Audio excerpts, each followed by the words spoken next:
айтышалы, баш жагына барбайлы. Шылдыңдашалы, айтышалы, бирок кем жерибизди айтып чукушпайлы деген мааниде. Илгери мал асыргандан башка тиричилик кылбаган көчмөн кыргыздардын дайыма колдору бош болгон. Жайлоодо үлүш, жер сутаю, баланы сүнөткө отургузуу, келин алуу сыяктуу толгон зыяпаттар өткөрүлө турган. Ошондой шан шөкөттүү тойлордо көңүл ачар, күлкү чыгарар адамдары эле омузчулар, ырчылар, кудулдар болгон. Кымызга тоюп гүүлдөгөн эл бийлөөчүлөр өздөрүн каткыртып гүлдүрөлүк көңүл ачууну издеген. Ошондой тамашанын бир эки тазды айтыштыруу, эки тазды сүзүштүрүү сыяктуу шылдың оюну болгон. Ошондой бир учурда айтышууга чыккан эки таздын бири айтышалы, бирок баш жагына барбайлы деген имиш.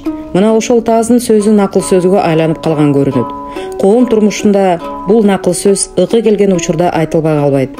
Эки таз айткандай баш жагына барбайлы, а бирди кысалашалы деп айта берет.